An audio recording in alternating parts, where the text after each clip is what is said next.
Hello, everyone, and inside today's Locked On Canadiens, it's an all AHL special.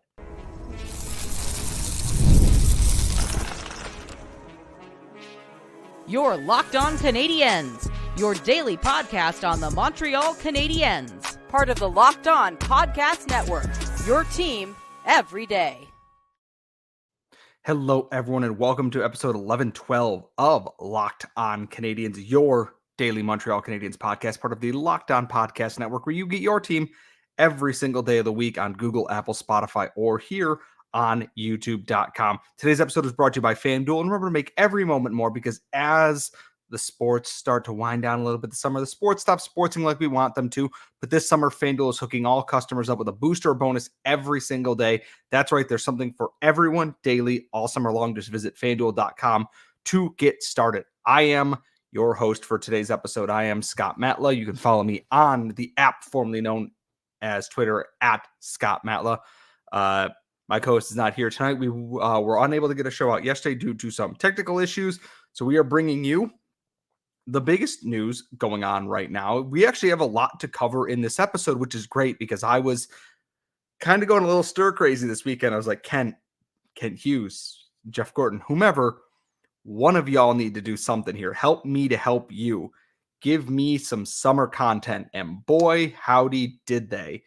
I had the inkling that we might have gotten this news today. Anthony Marcotte, play-by-play voice of the Laval Rocket, brought up that he heard that candidates for the Laval Rocket coaching job were being told that they did not get it as of this morning. And less than an hour later, the Montreal Canadiens broke the news that they had hired a new head coach in a former head coach of the Columbus Blue Jackets. Pascal Vincent is the new head coach of the Laval Rocket. He is the fourth in team history, succeeding Jean-Francois Houle, who succeeded Joel Bouchard, who succeeded Sylvain Lefebvre, who I want to say it was Ron Wilson before him in Hamilton, but that's going way, way back, and nobody has any time for that on this episode, and that's Andrew Zadarnowski's territory, and I wouldn't dare tread on the history part of that, especially a team in Hamilton, no less. And the immediate thought I had is, hell yeah, brother. Like, that's pretty good. It's that British guy taking a sip of a pint and going, that's bloody lovely.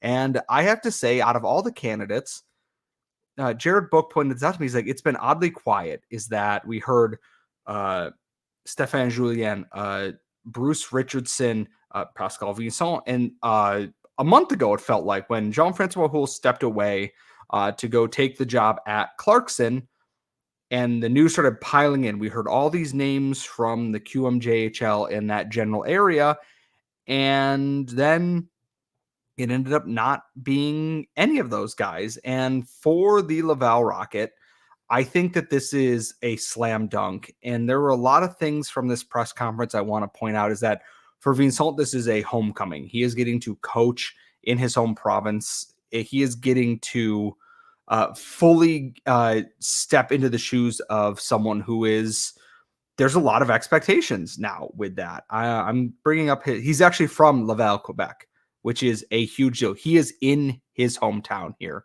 and he has a very long coaching record dating back to 1994, 1995, when he started as a QMJHL assistant coach with the Saint Jean Lynx, the team that does not exist anymore. Went to the QM AAA, which I assume is one of the junior leagues, back to the QMJHL with Cape Breton, was an under-18 coach, staying in Cape Breton, went to Montreal with the juniors. He's worked with Joel Bouchard. He's worked with their goaltending coach, Marco Marciano. He's worked with Daniel Jacob. He's worked with Laperriere. Like, he has worked with these players. And after he left, where he was the GM and head coach of the Cape Breton Screaming Eagles and the Montreal Juniors, he went to the NHL. He was an assistant coach with the Winnipeg Jets upon their return to the NHL for 5 seasons. Went down to coach. He took that demotion to go coach the Manitoba Moose as their head coach for another 5 years. Was an associate coach with the Columbus Blue Jackets, who are being thrust into the mess that was the Columbus Blue Jackets this year before signing on with the Laval Rocket. And we're gonna go talk about this because everyone's gonna look at, oh wow, he was the head coach of the Blue Jackets and they were terrible this year. Yes, they were. Absolutely fair. They are also a team, and if you listen to our friend Jay Foster over at Lockdown Blue Jackets, they were injured in a way that even Canadiens fans would be like, oh man, we've been there, but we know that sucks. And also thrust into a situation where, hey, we tried to hire Mike Babcock and it went so badly, we had to fire him before he even coached a game. A move that very also likely cost Jarmo Kekalainen his job when the season went right down the toilet at some point. And I don't want to judge him solely on just that, because that is unfair, because that's a situation that, quite frankly, you don't have a lot of hope to really win in that situation there. You're being put into a spot where you're not in a good spot to do anything there, to be quite honest with you. I don't think there are many coaches that would have succeeded and thrived in that. And I'm willing to give him the benefit of the doubt with this. And I'm looking at his time in Manitoba as a head coach, where one of those seasons was canceled due to COVID, and one of them where he had a very solid winning record. There was no playoffs because COVID. And there are some ebbs and flows here. He's here on a 3-year contract, the same as Jean-Francois Houle had, and I believe the same as Joel Bouchard had. He made the playoffs every year that he was a head coach in the QMJHL. Great. The Winnipeg Jets as an assistant, there isn't a claim to the record on there, which is perfectly okay. This is someone who's bringing a wealth of experience in the AHL, who knows how to work within this system. And the biggest thing is, someone asked, hey, is this a pathway to get back into the NHL? And his response was, that is Martin St. Louis' job. I am not here for that. I'm here to get these guys ready to be at that level. This is a guy who understands what his role is in this organization, and that's a huge, huge bonus for the Rocket. They're going to be young again this year. Yes, they've signed a good chunk of younger players coming in this year, or older players coming in this year, veterans on this team, but they have a lot of high-end prospects who are going to be coming in as well that you want to make sure you're squared away at. Like their current roster, and this is the estimation from Elite Prospects: Dobish, Connor Hughes, Hunter Jones likely going to the AHL, 23, 27, 23 in net. On defense, 20, 28, 25, 21, 19, 23, 21, 31.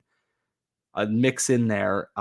In the forward group, 32, 22, 20, 26, 29, 22, 22, 26, 22, 20, 21, 20, 21, 25, 22, 23, 22, 20.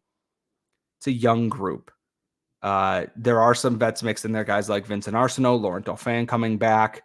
Brandon Gignac is one of the elder statesmen at 26 years old, which is wild. This is a team that is going to, again, probably have some growing pains, and having a guy who has been through the AHL and is probably coached against or maybe with some of these guys is the right choice here. And this is not including people who are not going to make the NHL team out of camp, other trades, other things happening. This is a team that I'm excited about. And with Pascal Vincent there, I'm very excited to see what they are able to do with this. One of the biggest notes out of this whole press conference, though, and Jared Book pointed this out to me too, is that they ended up with this new coach because at the time when they went into the offseason, there were 2 job openings that didn't exist: the Clarkson job and the Columbus Blue Jackets job. The Columbus job, obviously, was Pascal Vincent was fired shortly after Jean-Francois Houle parted ways with the Rocket to go back to Clarkson. Him going to Clarkson allowed the Canadiens to hire Pascal Vincent, whose position was now open there.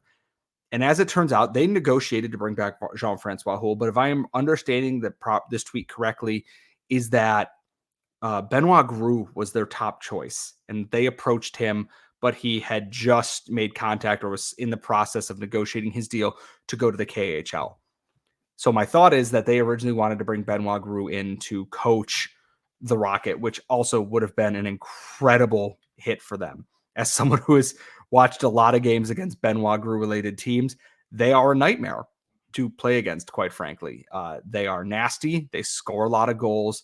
Maybe not always the best defensively, but Benoit Groulx got a lot out of those Syracuse Crunch teams. A very frustrating man to play against. I think he would have been a good coach, but getting Pascal Vincent, I think, is a huge win out of this. Not to say that these coaches coming from the QMJHL also didn't have strong records, but I think picking the established coach is probably the right call here for a team that is looking to get back into the playoffs. It's going to be a really exciting season overall with that. And it's now one less thing for Kent Hughes to potentially worry about in terms of coaching and everything. We're going to jump into the other open coaching spot in the Canadiens roster coming up next. But first, today's show is, of course, brought to you by the folks at FanDuel. And I love sports, and I never, ever want them to stop. With the NHL playoffs over, the NBA playoffs over, the Copa, Euros, everything, we get fewer games, and the sports aren't sporting like I want them to. But FanDuel lets me keep the sports going whenever I want. All I have to do is open up the app and dream up bets anytime I'm in the mood. And this summer, FanDuel is hooking up all customers. That's right, all customers, not just new customers, with a boost or bonus daily. That's right. There's something for everyone every day, all summer long. All you have to do is head over to FanDuel.com and start making the most out of your summer now with FanDuel, the official sports betting partner of Major League Baseball and us here at Locked On. We are back here at Locked On Canadiens. And as I said at the end of the last segment, there's another coach opening still in Montreal right now. Now that the Rocket are completely filled up, their AHL staff is full. They have a goaltending coach. They hired Daniel Jacob back to fill the role left by Kelly Buchberger. And obviously, Pascal Vincent is now your head coach. That's great. The Montreal Canadiens now, however, are... I guess this is where things get complicated because Alex Burrows was a coach on this team and he's moved into a player development role, which I think also might suit his talents and everything much better overall, which is totally fair and okay with me. The question now becomes, do the Canadiens want to fill his role on the bench? Because I'm not 100% sure what it was. It was the power play guy sometimes. It was, I think, the forward coach, but Trevor Letowski was coaching the forwards. I know Stefan Robida is likely coaching the defenseman as he is on an island as the only defenseman on the bench. And Martin St. Louis also apparently had a hand in working on the power play. So I'm not 100% sure what Alex Burrows' defined role on this team was, but I'm curious if they fill that behind the bench because they have their three coaches. They have Martin St. Louis, they have Trevor Letowski, and they have Stefan Robida, and they have Eric Raymond, the goaltending coach, who's likely up above watching everything go down there with their video staff for challenges and whatnot, and the other assistants and such who work behind the scenes there. I apologize for not knowing their names off the top of my head. My first thought is they might not fill it at all. And they may hire a consultant or someone else in that role, maybe find somebody on the way up.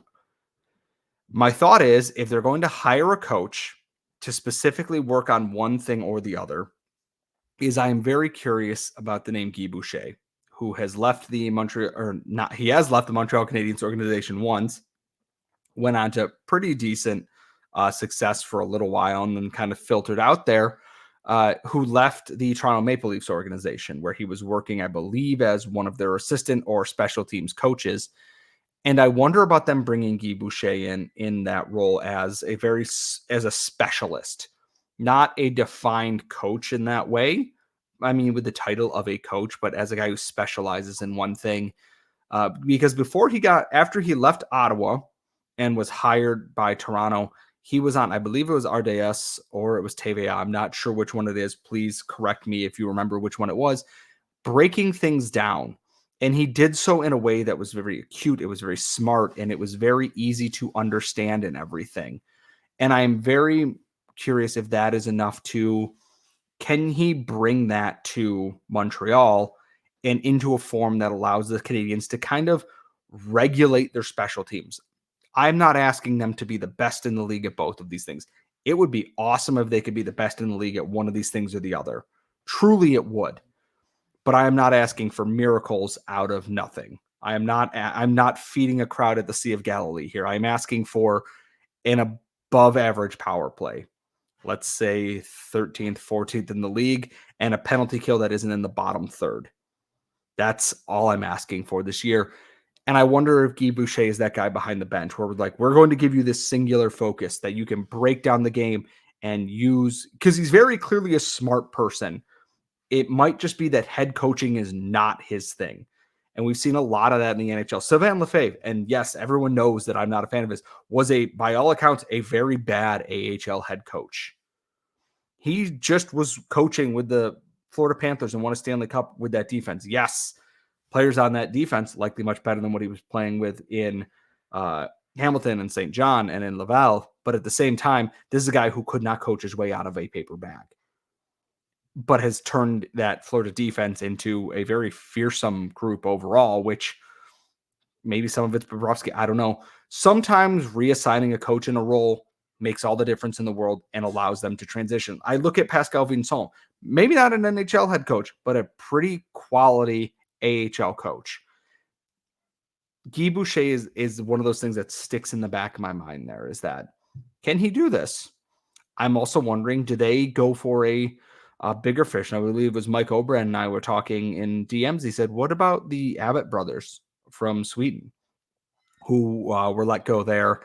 And I know Kent Hughes likes to think out of the box with things, but I can't stop shaking that name there of it being Guy Boucher.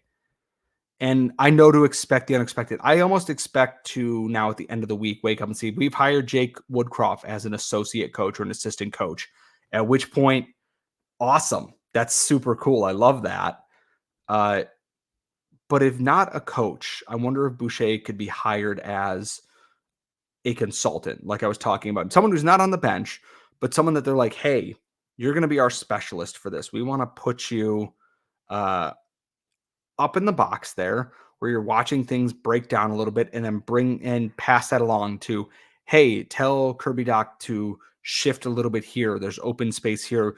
When, this is what the tendency of the PK is doing. This is what we need to set up with on the power play from up above, where he can use that full ice to break down what he's seeing. And that can be applied to all game, not just the power play or the penalty kill. As a consultant, I think that wouldn't be the worst possible role for him. And I know everyone's like, he's past his due. He's past his due. He's past his due. I think that Kent Hughes and Jeff Gordon like to think outside the box, and that hiring an associate like that or a consultant like that might be the way forward. I don't think it'll be a coach though. I am almost leaning towards they're not going to hire a coach, that they will hire a consultant, someone to be in that consulting role to get this team where it needs to be, whether they call it player development or professional player development or something. They're happy to invest this time and money into that because they want to get this team to the next level. We as fans want to see this team get to the next level. And part of that does in fact include, hey, we got to fix the power play a little bit this year. You're going to have a really strong top six this season. Demidov coming over next year. You're going to have another full year of Lane Hudson this year. You're going to have a lot of talent that you're going to need to be able to work with here. And someone like Guy Boucher worked with a Tampa team that was young Stamkos coming into that next generation. Ottawa's power play, if I remember correctly, was also very good under Guy Boucher. Toronto, sometimes I think it's up here, and some of that was just regular coaching, which is a Sheldon Keefe thing. We'll see what that looks like after Boucher has left this year. I'm just curious if a consulting role might fit Guy Boucher on the bench there. He's also legitimately, he coached Martin St. Louis, someone that Marty is very familiar with. And if that's someone that you're happy to be working with, he played against Stefan Robida too. He played against Alex Burrows. If it's someone you've worked with and you know their thing, if it's going to fit your style, I think that's going to be a huge dividing point in this. Because if Martin St. Louis gives the thumbs up, guess what? Guy Boucher on the bench 2 decades after he probably should have been. Maybe not 2 decades, decade and a half, whenever it was that he was supposed to be promoted up from Hamilton and they let him go with Julien Brisebois, etc. I'm curious what happens there, because now that there's the head coach in place in Laval, I think we're going to get a rash of other things happening in terms of player moves going forward. And I can't wait. I'm hoping this was the floodgate for Kent Hughes's Summer of Kent. We're gonna switch gears back to the AHL for a moment though, because the AHL schedule is out and it's time for all too early predictions coming up in our next segment.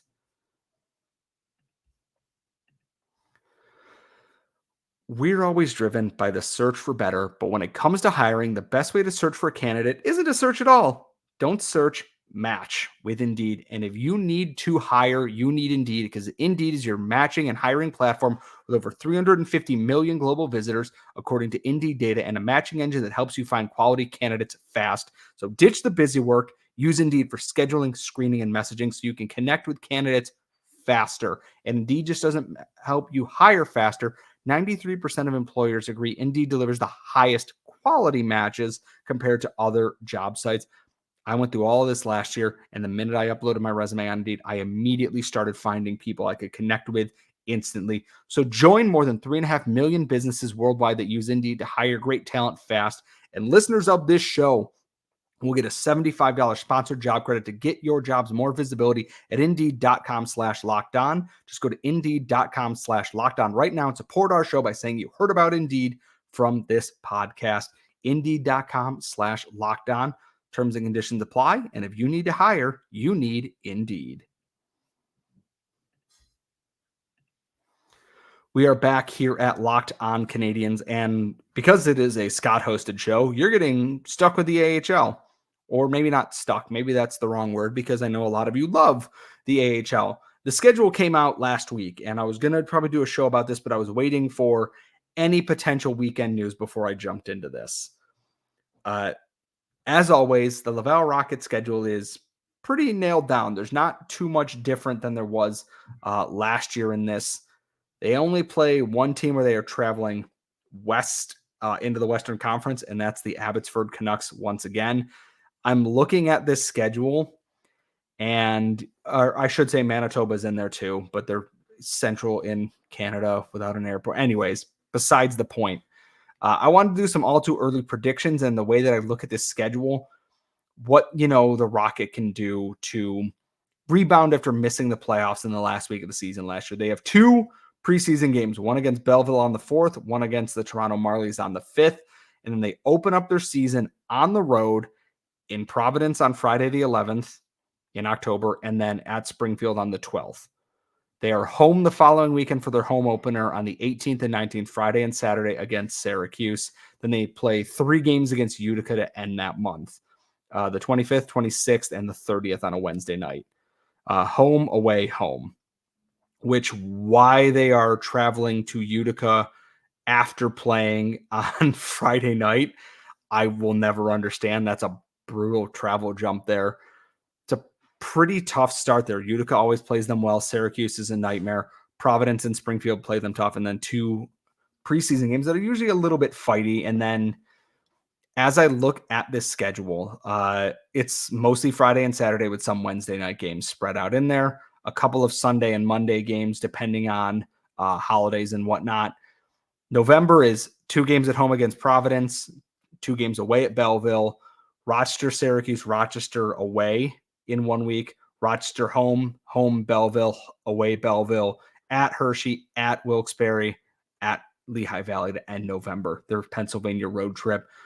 The 2 biggest months on the schedule that I'm looking at are March. They have just 2 away games that they play away in Utica, and they are home against Belleville, Utica, 2 home games against the Amherst, home against the Islanders, home against the Marlies, home against the Monsters in a back-to-back, and then home against the Marlies and the Phantoms. March is usually when it kind of becomes make or break for the playoffs here. That many home games where Place Bell is a fortress, if they are playing that well, is massive.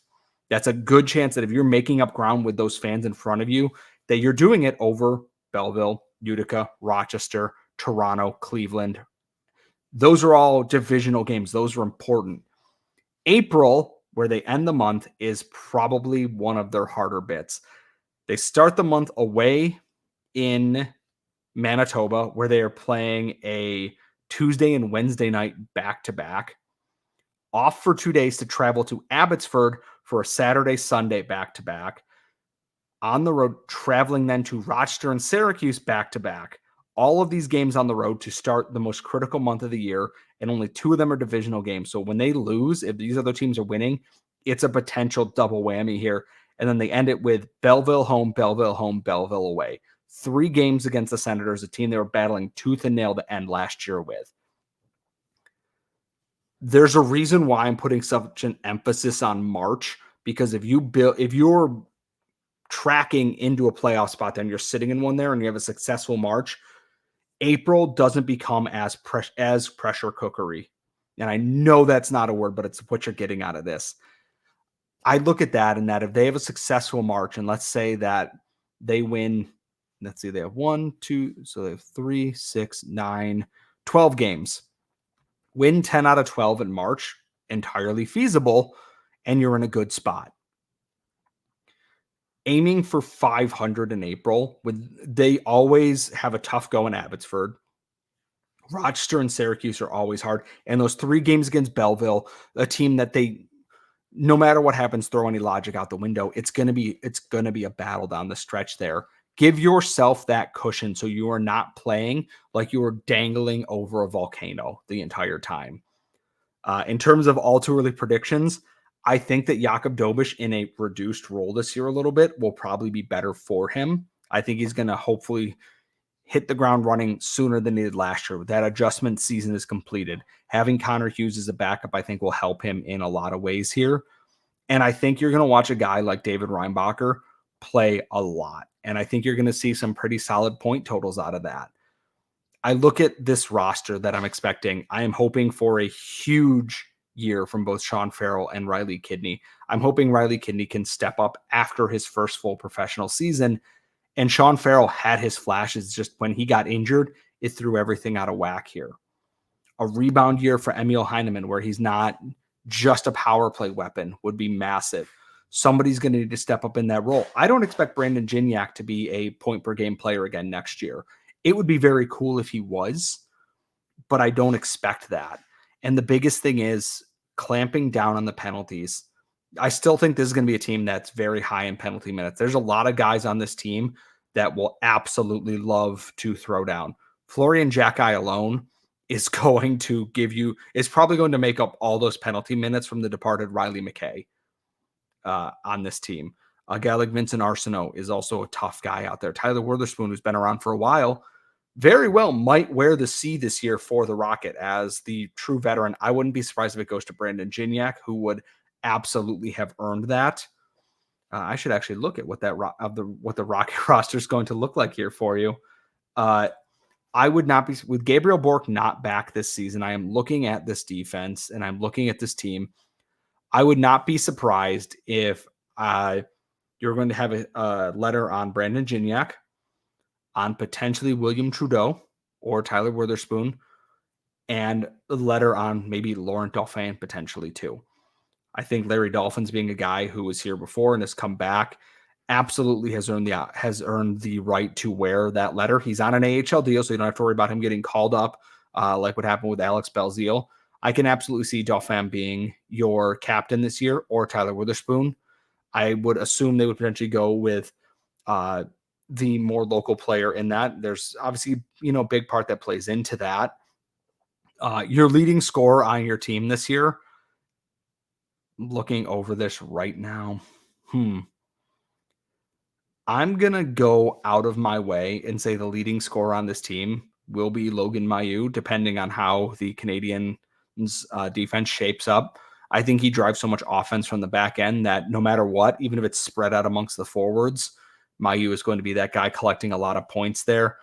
I do think that this is going to be a huge year for Xavier Simoneau and Sean Farrell. And also, I think Luke Tuck is a guy that might have a potential breakout here. Florian Jacki is going to lead this team in penalty minutes. I don't think that'll be close. I still think he'll chip in 10 to 12 goals at the bare minimum. All too early predictions. And because I won't be on this podcast by the time next season ends, you can't yell at me on this show. So I want to hear your AHL predictions for next year. Remember to just tweet them at gmail.com. Make sure you are following us wherever you get your daily podcast, Google, Apple, Spotify, or here on YouTube.com as well. You can follow me on Twitter at Scott Matla. You can follow my co-host at The Active Stick.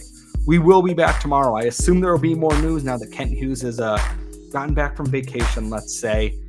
As always, thank you so much for listening. And folks, we will see you all next time.